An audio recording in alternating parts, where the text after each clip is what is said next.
Hello guys, मेरा नाम खुशी टोड़ा है और आज हम पहुंच गए हैं हरियाणा हिस्ट्री के पार्ट 5 में। तो स्टार्ट करते हैं। देखो, गुर्जर वर्धन वंश के समाप्त होने के बाद कौन आया था? गुर्जर प्रतिहार का उदय हुआ था हरियाणा में। तो जो संस्थापक थे वो थे पहले नागभट्ट प्रथम। तो कैसे याद करोगे कि नागभट्ट ने नाग बनकर ऐसे गरजे थे कि उन्होंने स्थापना कर दी थी मालवा में गुर्जर प्रतिहार की। नागभट्ट जो थे वो नाग बनकर ऐसे गरजे थे। यानी कि गुर्जर यानी कि ऐसे गरजे थे कि उन्होंने मालवा में स्थापना कर दी थी गुर्जर प्रतिहार की। और हरियाणा की राजनीतिक अस्थिरता का लाभ उठाते हुए यानी कि वत्सराज ने मतलब कि हरियाणा पर अधिकार कर लिया था और अपना जो प्रशासन मुख्य प्रशासक है गल गल नियुक्त कर दिया था। तो कैसे याद करोगे कि वत्सराज ने तो वत्स बोलकर हरियाणा पर कब्जा कर लिया। वत्स वत्स बोलकर हरियाणा पर कब्जा कर लिया। और यह जानकारी हमें कहाँ से मिली है? यह जानकारी मिली हमें जो डंका के प्राप्त अभिलेख से शीर्षा से मिली है। तो यह जानकारी जो डंका नहीं है उससे उसने दी है, जो शीर्षा का था। मतलब कि जो डंका वो कैसे याद करोगे? जो डंका नहीं है, डंका। अ, तो वत्स बोलकर हरियाणा पर कब्जा कर लिया और क्या नाम है गल नियुक्त कर दिया। लेकिन यह हमें जानकारी जो है 1797 ईस्वी के जो डंका नहीं है, जो डंका आदमी नहीं होता नहीं उसको जो ऐसे बोलो, जो डंका आदमी नहीं था उसने दी है। और ये वो सिरसा का रहने वाला था। अब वत्सराज के बाद नागभट्ट सेकंड आया जो गद्दी पर बैठा। यही मतलब कि रियल रियल फाउंडर यही था। और इसकी जो राजधानी थी वो कनौज थी। मतलब कैसे याद करोगे इसको कि पहले नाग की बजाय दूसरा नाग जो जो पहले नाग के बजाय दूसरा नाग क्या था? रियल फाउंडर था। और जिसने कनौज को राजधानी बनाकर क्या ली थी? मौज ली थी। जिसने कनौज को राजधानी बनाकर मौज ली थी। और इसके बाद कौन आएगा? मिहिर बोज आएगा। मिहिर बोज जिसको हम बोज प्रथम भी बोलते हैं। वो 1836 से 1885 तक ईस्वी तक शासन करेगा। मिहिर बोज या बोज प्रथम मुख्य प्रशासक था ये भी। और इतने इतने मतलब कि ईस्वी तक रहा। फिर इसने भी कन्नौज कन्नौज में मौज ली। और इसके टाइम पर जो पेहवा था वो पेहवा मतलब कि घोड़ों के लिए व्यापारिक केंद्र था वो पेहवा। घोड़ों के लिए घोड़ों का व्यापार केंद्र था पेहवा। और जो सिरसा से मतलब कि मेरे ये जो है भगवान विष्णु का उपासक भी था। और दो अभिलेख प्राप्त हुए हैं जो मतलब कि पाशुपात संप्रदाय का शासन है। ये सिरसा सिरसा से प्राप्त जो अभिलेख अभिलेख है वो बताते हैं मतलब इसका जो पशुपत संप्रदाय से शासन है। लेकिन ये तो क्या था? ये तो विष्णु का उपासक था। ये क्या था? विष्णु का उपासक था। तो फिर अ, और ये पेहवा मैंने आपको बता ही दिया।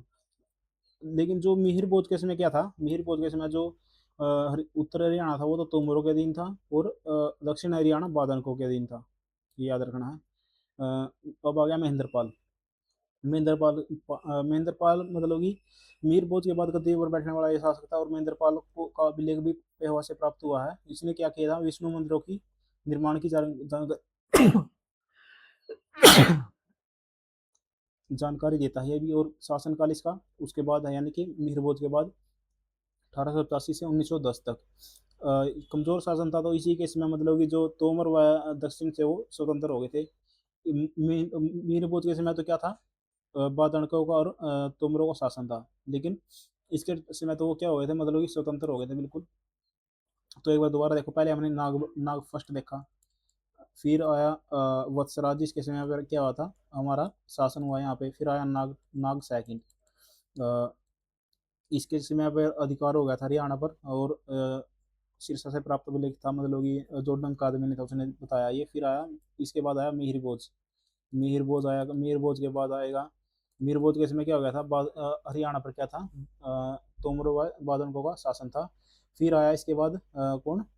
महेंद्र पाल को कैसे याद करोगे? देखो, महेंद्र पाल जब आए तो इन्होंने ही तोमरो वही वाला मतलब कि कमजोर थे बहुत सारे। महेंद्र पाल वैसे महेंद्र नाम था लेकिन कमजोर थे ये।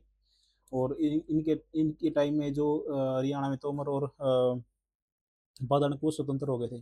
तो अब हरियाणा में तोमर वंश देखो आगे। तोमर वंश के संस्थापक जाउल अनंगपाल फर्स्ट हैं। तो कैसे याद करोगे? Joule Anangpal first. इसकी राजधानी है दिल्ली। हरियाणा का जो उस टाइम क्षेत्र का नाम था वो अनंग प्रदेश था। अनंग प्रदेश। देखो, अनंगपुर अनंगपुर गांव जो फरीदाबाद में था। मैंने आपको ये उसमें भी बताया क्या नाम है? लेक्स में, लेक्स व पॉन्ड्स में बताया था कि भाई अनंगपुर गांव फरीदाबाद, मतलब फरीदाबाद ने बसाया था, फरीद बाबा ने। तो बसाया गया इसी गांव में अनंगपुर बांध, ग्रेविटी देखो, ग्रेविटी बांध का निर्माण करवाया गया है। और तो यहाँ तक कर लो पहले कि तोमरों का शासन शुरू हो गया। तो अनंगपाल बोला, फर्स्ट बोला कि मैं जाऊँ हूँ क्या करने, राजधानी दिल्ली को राजधानी बनाने, दिल्ली का था, दिल्ली को राजधानी बनाने जाऊँ, और नंग का करना है, और अनंगपुर मैं जाऊँ दिल्ली को राजधानी बनाने, और अनंगपाल तो मैं हूँ ही, मतलब अनंगपाल था, तो फिर मैं मतलब कि अनंगपुर गांव ही बसाने जा रहा हूँ, मतलब कि अनंगपुर गांव बसाया उन्होंने फरीदाबाद। और उस टाइम जो हरियाणा का नाम था वो अनंग प्रदेश था, अनंग प्रदेश अनंगपाल के नाम पर ही पड़ा है। और बसाया फिर मतलब अनंगपुर गांव, फिर अनंगपुर से ये मतलब अब लेक में बदल गया सिर्फ, और कुछ नहीं रहा। अब तुम जो जज्जुक थे, जज्जू के तीन तीन पुत्र हुए थे, तुम ऐसा सताइए। तो कैसे याद करोगे कि जज्जू के तीन पुत्र हुए, जो देव बनकर, जो देवराज यानी जो देव बनकर पूरे पूरे क्या हो गए, पूरे जो देव बनकर पूरा राज कर गए, पूरा राज कर गए वह, पूरा राज कर गए गोगे की तरह, गोगे की तरह। जो क्या था कि मतलब कि जज्जू के तीन पुत्र हुए, जो जो देव बनकर देवताओं की तरह पूरा राज कर गए, और वह गोगे की तरह पूरा राज कर गए। इन्होंने मतलब कि पेवा पेवा में विष्णु मंदिर का निर्माण करवाया था। अब आ गया तोमर शासक सूरजपाल, जो सूरजपाल है, तो ये सूरज कुंड में वो बनवाएगा, मतलब कि सूरज कुंड बनवाएगा, इसको इसी को मयूर झील बोलते हैं। और अनंगपुर जो झील है वो किसने बनवाई थी, अनंग पाल ने बनवाई थी फर्स्ट ने। ये तोमर शासक था। और तोमरों के समय हरियाणा पर आक्रमण मोहम्मद गजनवी ने किया था, मतलब मोहम्मद गजनवी ने दो बार आक्रमण किया। एक तो 1009 में, जब मतलब कि भारत का छठा आक्रमण था, तो उस टाइम हमारे पास यानी कि 1009 में हमारे, जब भारत का छठा था, वो हरियाणा का पहला आक्रमण था। और ये मतलब कि नारायणगढ़ से महमूद गजनवी को खदेड़ कर वापस भेजा था, किसने, जयपाल ने।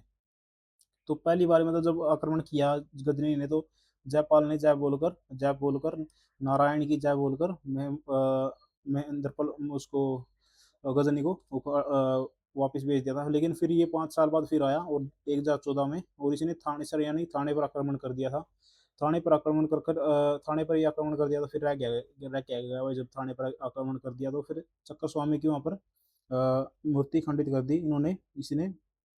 और अ, अब जो है थानेसर यानी कि वो स्थान बदल कर आया, इसको स्थानेश्वर ही बोलते हैं। देखो ये स्थान बदल कर आया, और फिर उसने क्या किया, स्थान बदल कर आया, तो उसने चक्कर को ही बदल दिया, स्वामी के चक्कर को ही बदल दिया, चक्कर स्वामी की बदलने की मूर्ति खंडित कर दी थी। और उस टाइम जो अपने साथ ये अलबरूनी लेकर आया, अलबरूनी को लेकर आया, क्यों लेकर आया, क्योंकि उसे बेरा नहीं था कि हिंद के इतिहास को किताबों में कैसे लिखे। अलबरूनी यानी कि उसको बेरा नहीं था कि हिंद के इतिहास को किताबों में कैसे लिखें। तो फिर उसने किताबुल हिंद लिखी अलबरूनी ने। और इसमें एक तो ब्रह्म सरोवर का वर्णन है, और एक कवितल यानी कि कैथल को कवितल कहा गया है।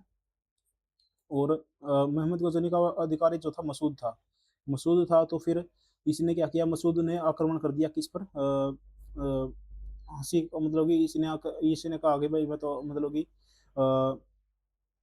मैं तो कुमार बनूंगा, मैं तो 1037 में हुआ था, 1037 में मसूद था ये बोला कि मैं तो कुमार बनूंगा, और कुमार बनूंगा, लेकिन कुमार बनूंगा, और किसका कुमार बनेगा ये, अम्टी देवी का। अम्टी देवी इसकी बेटी थी, कुमारपाल देवी की। मैं तो अम्टी देवी का कुमार बनूंगा।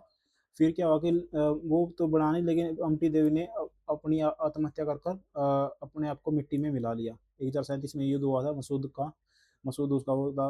और आगे चलते हैं, मसूद का जो अधिकारी था वो मादूद था, मादूद यानी कि मसूद ने अपना अधिकारी उसको बनाया जिसने माँ का दूध पिया हुआ था, मादूद को बनाया। और अब आ गया हरियाणा में बादनकों का साम्राज्य। ये तोमरों का था, तोमरों का हमने देख लिया। बादानकों का क्या था, और मतलब कि जब